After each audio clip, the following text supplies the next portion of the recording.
Hello and welcome back to another episode of Escaping Kerbin, where we aim to put Kerbals on one of the outer planets of our system.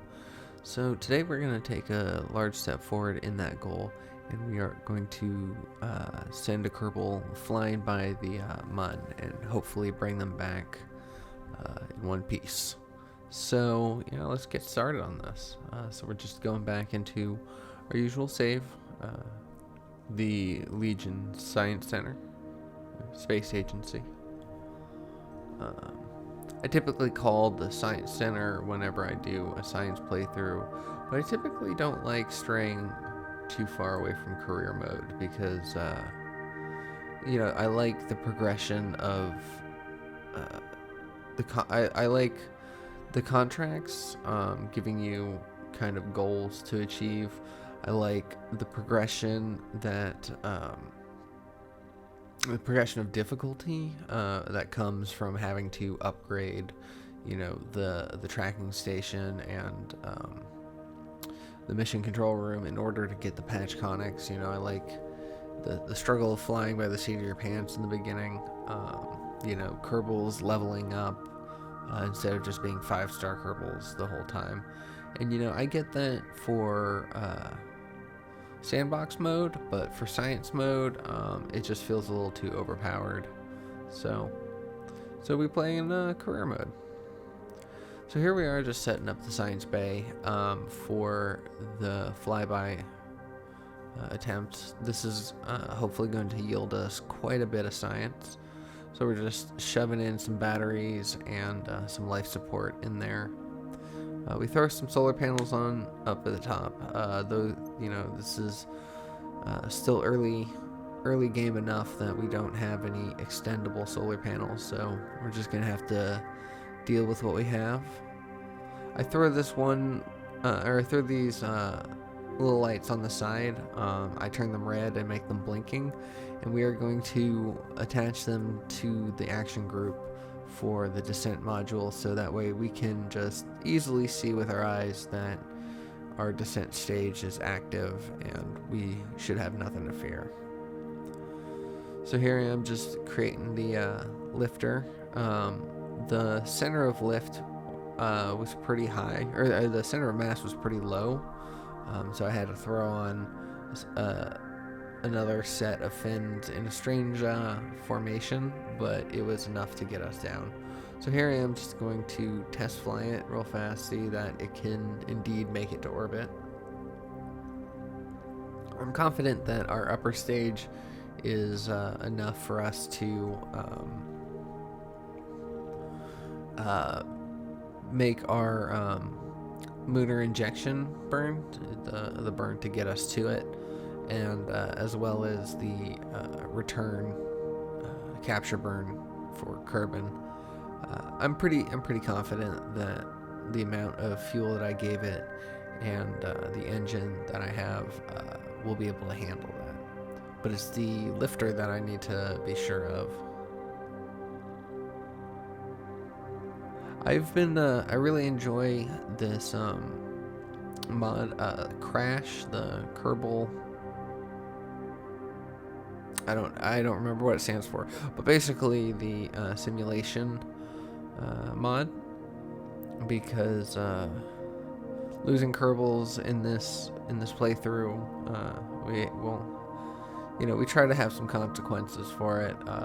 It's not an easy feat, and so if we can just take those Kerbals and throw them into a machine, a simulator, that would be ultimately better, because then if they end up dying, they'll just freak out and take the goggles off and remember that it was only a simulation.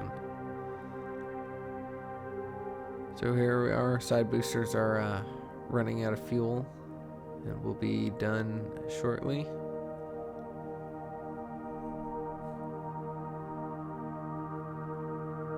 There you go. Clean separation. It's good to see.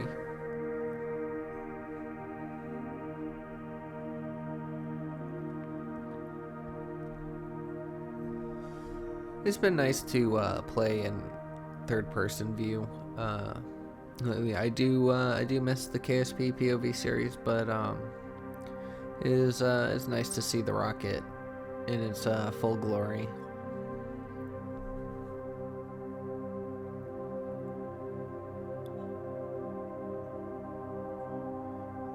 You know, the engine plumes are. I believe I use waterfall to handle the engine plumes, and it just looks great.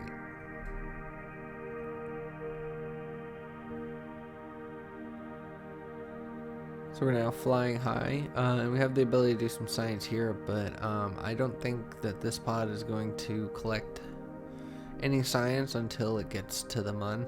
We're gonna aim for doing the in-space high as well as the in-space low when we can.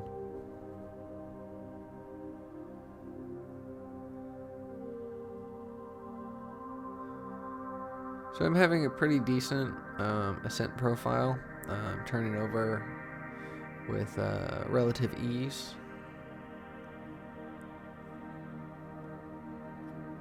We're at 24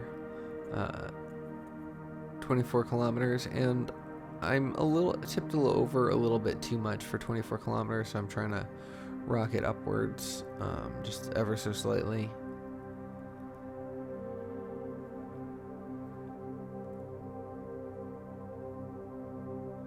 And I use MechJeb to get my orbital information because I forgot to put on the Kerbal engineer chip onto this, and since we don't have an engineer, we don't have access to the information such as our apoapsis or our periapsis, not from this screen anyway, so we just use MechJeb to handle that.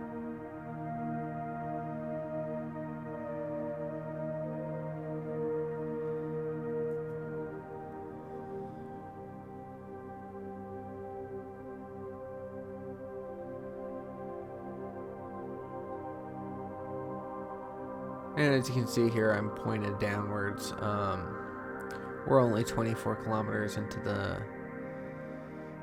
above the surface, and we're already heading downwards. So these side boosters weren't enough. I'm gonna need a little more coming off that. So as the Kerbal way goes, we throw on more boosters. This time I throw on some parachutes as well, and hopefully we'll be able to recover some of the cost of having to add on more mass and more fuel.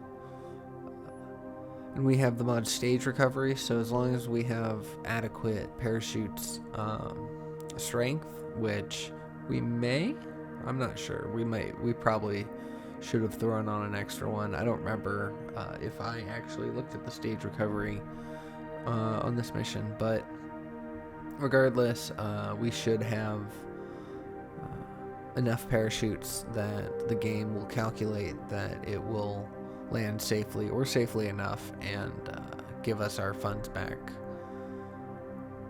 using that information. So a little over 100 meters per second, we start tilting it over to the east. Just ever so slightly. We're going to just try to do what we did last time and just use our prograde marker to kind of pull us over.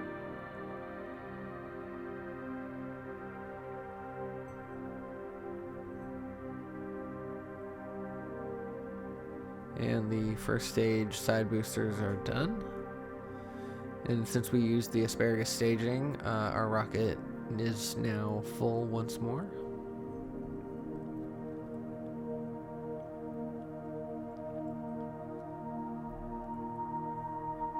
And I just want to see, again, we are in the simulation, and I want to see that, can I get to orbit with what I have here?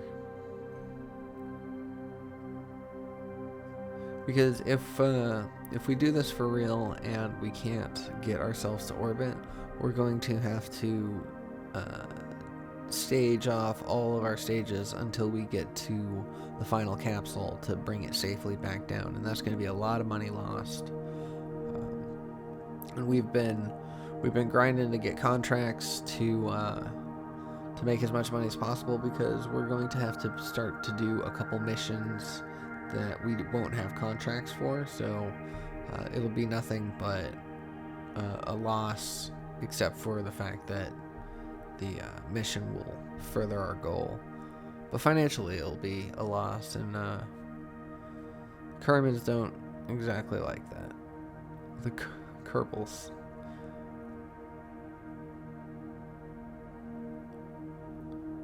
So here we are. Our apoapsis is now in space, and we go ahead and separate our side boosters. And once again, because of the asparagus staging, the bottom is filled, so I am pretty confident in this design that it will get to space. So confident, in fact, that I remove that middle stage, which was to circularize us. I realized that since we have enough fuel in the lower stage, once we get into space, we're not going to need it, so I go ahead and get rid of it. I throw on a couple solar panels, and I remember to put on the flight engineer chip. And we go ahead and pick our pilot today, which is going to be Kazu Kerman. And we get ready to do this all for real. So we grab whatever science we can from the launch pad, the crew report and the EVA report, and then we lift off. So now we are doing this for real. No more simulation. So we have to get this right.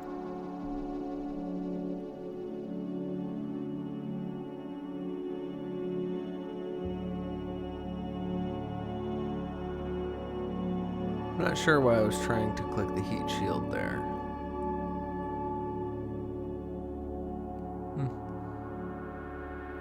Anyways, at a little over 100 meters per second, pretty obviously, I missed the time, but I start tipping over. We get rid of our first side boosters, another clean separation. Then we come into the IVA mode and just sigh a little bit. Remember that we don't have those mods installed. I mean, honestly, we could just install those mods again.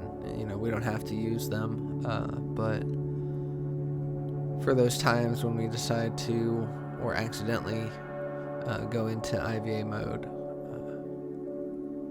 we can see the capsule for what it should be.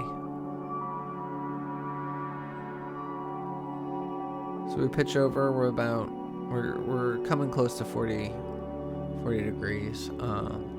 And since we added those extra boosters, we are doing pretty well with our ascent profile. We're at 33 degrees already, or 33 kilometers.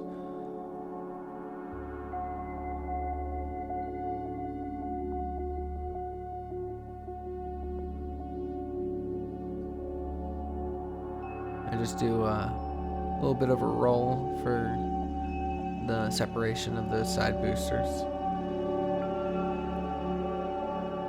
Didn't really need to do it. We're high enough into the atmosphere that even having the boosters vertically wouldn't have mattered too much, because the air pressure wouldn't be as great on them as the first set that we do, which is always why I try to have the first set of side boosters aligned horizontally. Just makes them easier to control. Go ahead and get myself a nice little screenshot. It's a fun view. I don't know, I just enjoyed it a little bit. Oh yeah, so see here, through our stage recovery, we were able to manage to get some of those funds back, but only for one of the side boosters so far.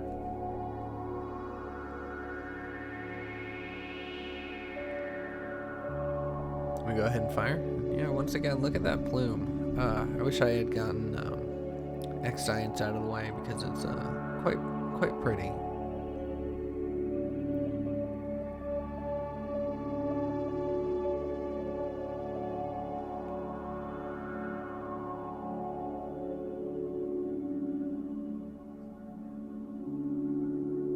So yeah, we're just burning into circular ice.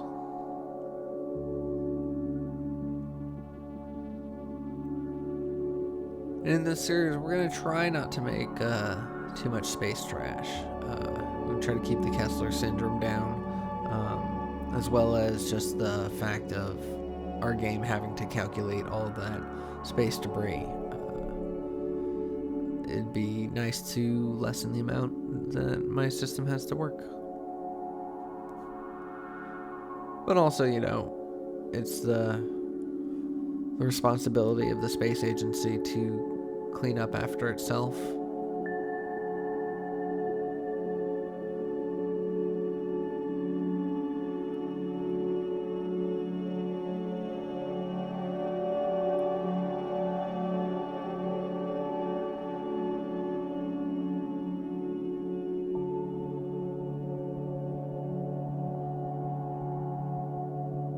And there we are.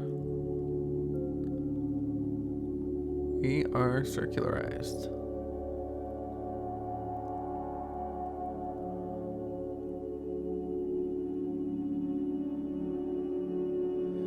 And sadly, I wasn't able to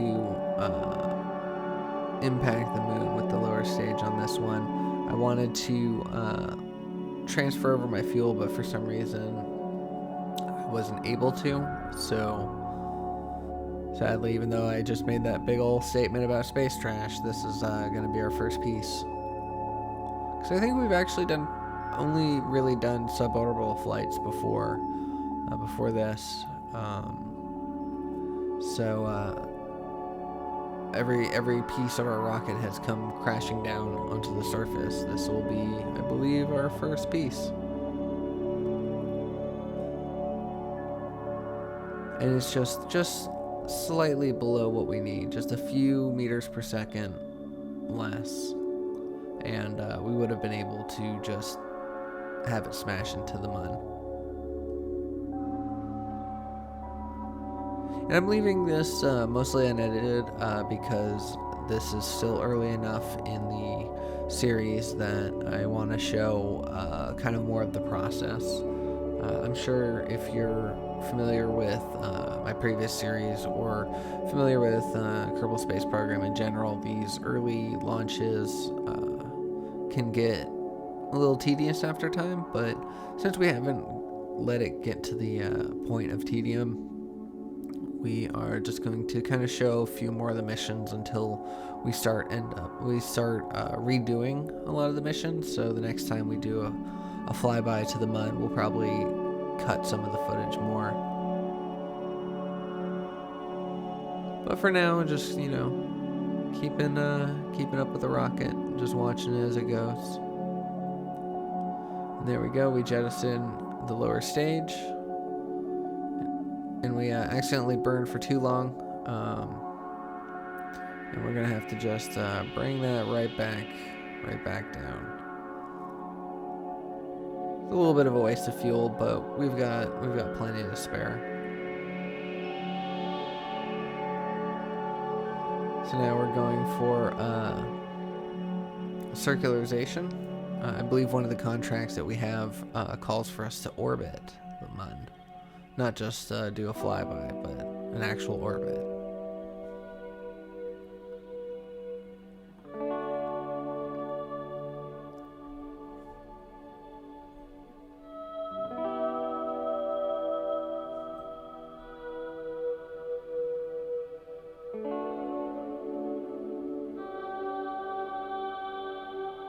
And it's beautiful. It's always a nice sight as you pull away from Kerbin.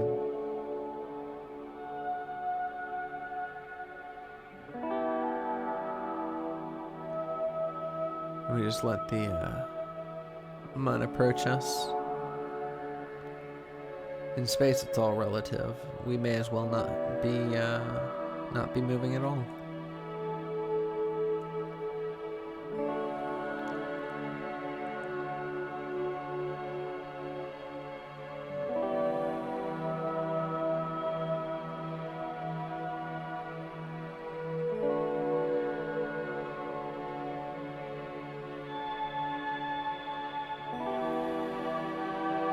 Look at that thing.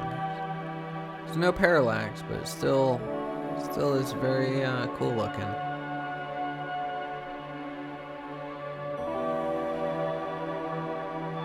And who knows, we may end up trying to get parallax again, but it seems like it's always too much of a burden on my system.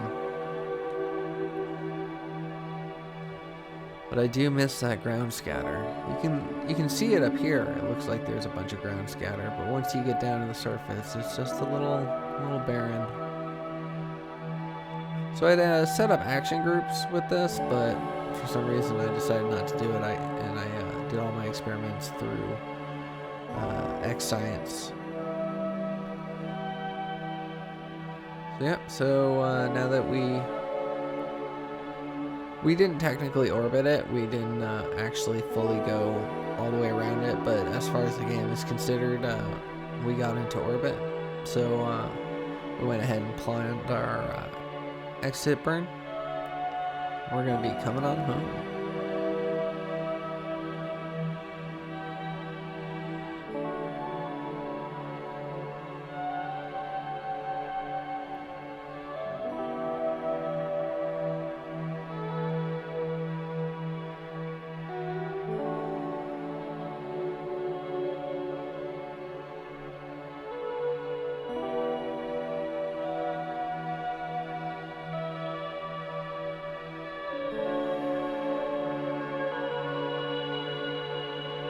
There we go. And then I go ahead and do all my experiments in high space above the moon. And then we go on and we get on out of there.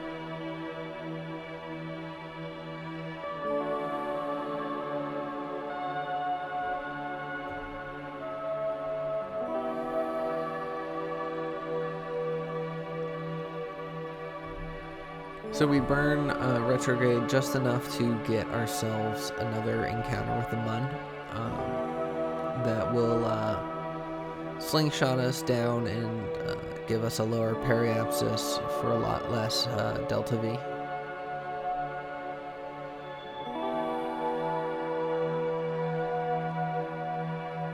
I don't necessarily need to do this. We have plenty of delta V left to just brute force our way down to the surface, but you know, it's a new pilot, and she wants to get as much experience as she can.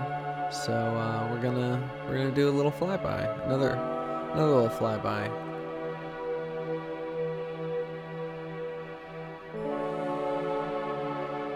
And there we go. We're flying real high over the Mun, just enough to kind of pull our trajectory.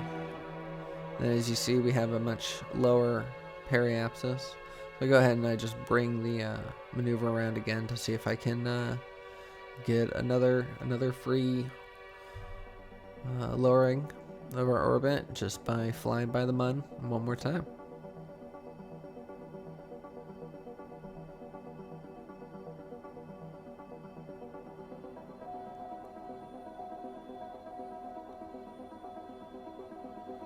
And then here it comes, coming around the bend.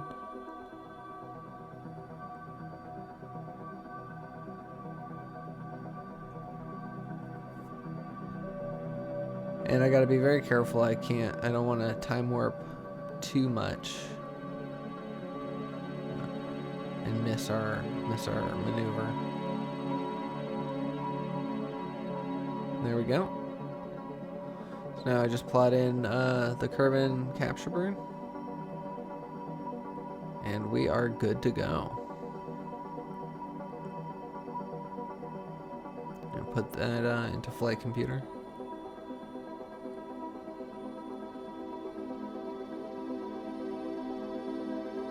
Then we're just gonna time warp our way there. Once again, have to be very careful not to time warp too fast and just blow right on past it.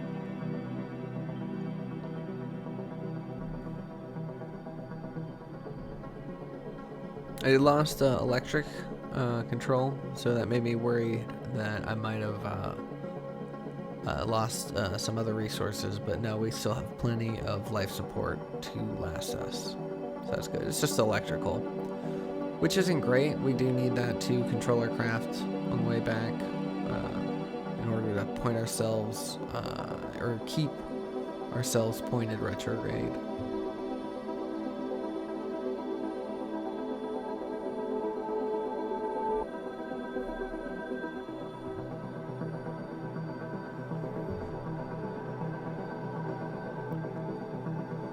And we're looking at our trajectory, and pretty fortuitously, we're going to be landing fairly close to the KSP.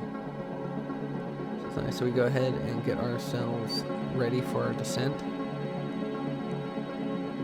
Point ourselves retrograde and jettison that stage. So now we have no more engines. So we are at the mercy of the gravitational forces now. But as you can see, that red light is blinking to let us know that our radiators are active and our parachute is armed.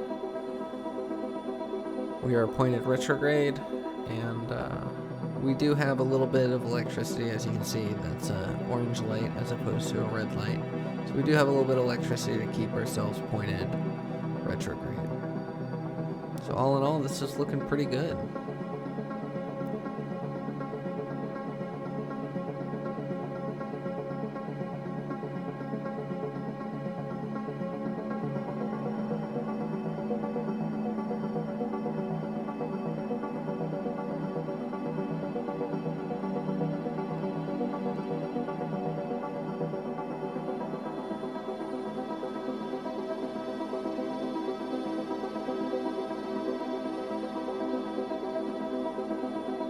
So we're now making our way through the atmosphere. Things are starting to heat up, but our heat shield is adequate.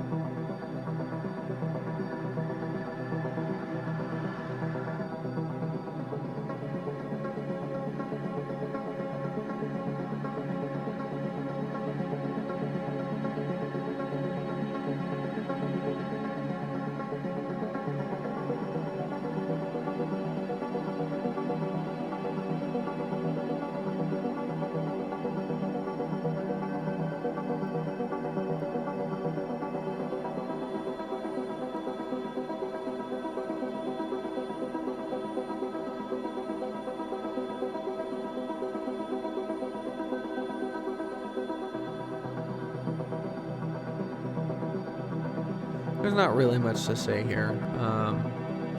Just making our way back down to the planet.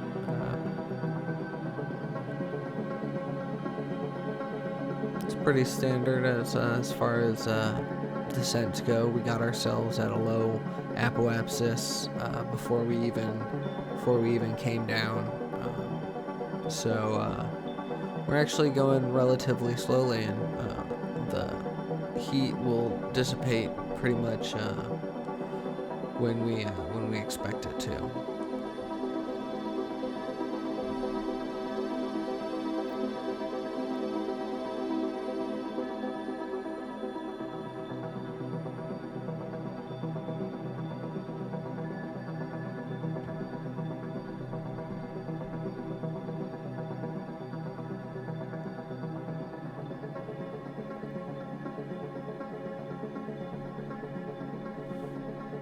So we take a look at our trajectory and see that it's not this continent that we're going to be landing on, but actually the one across the ocean from here.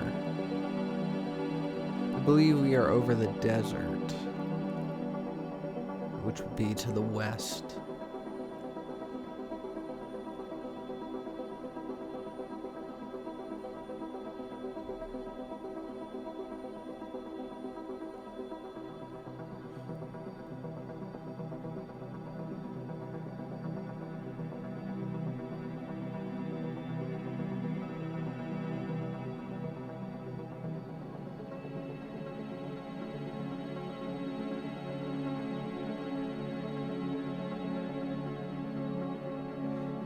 It is a little dangerous to go through the atmosphere like this in cinematic mode without any of the HUD up because we can't tell if any of our parts are overheating. So it's something that you gotta be careful of if you're trying to get those nice pretty shots of the craft on fire. You have to remember that indeed the craft is on fire. But when we come out here out of cinematic mode, we don't see any of the heat bars popping up, so feel pretty happy about that. And I can see off in the distance my trajectory marker, the little X on the ground, is actually in the water below the horizon, so we are not going to be making it back to the KSC this time. We are going to be splashing down, but that's okay.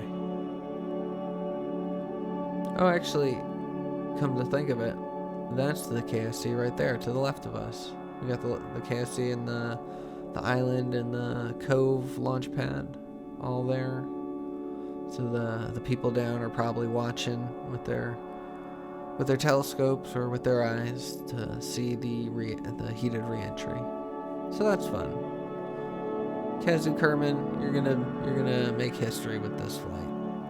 She was the first Kerbal in space as well, so I think it's pretty amazing that so early on we were able to not just get our Kerbal to orbit, but fly by the Mun as well, an orbit of the Mun.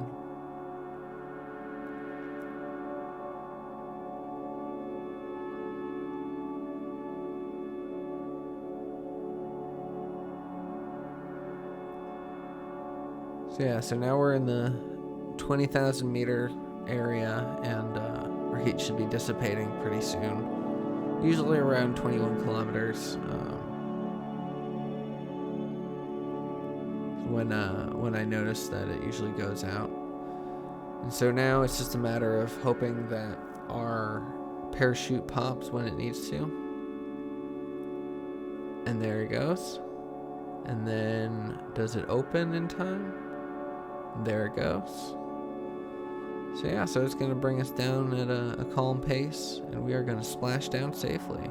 And with that, our very first crewed mission to space and to the Mun comes to a close. We complete a couple contracts. One of them just disappeared before we actually got home, and that was to transmit science. So we completed 2 contracts, and we got a whole mess of science right there. Oh, see, there you go. You can see it right there.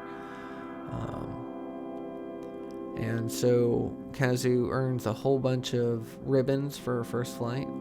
Again, we're using the Final Frontier mod for that, which isn't up to date, but it works. So yeah, so we grab the basic science because we know we're gonna want that. We're gonna need to get more science, so we want to unlock more experiments, and we also want to get to the electrics tab. But then I realized I should probably save my science spending for the next time. I do have a bunch of money, so I decided to start up the Search the Skies contract since it costs 125, and then I upgrade a couple buildings. The mission control room is now upgraded fully, so now we can accept an unlimited amount of contracts. So we are going to be using that to our advantage. But anyways, that is all I have for today. Thank you so much for watching. If you liked it, please consider giving me a like, and I will see you in the next one. Take care.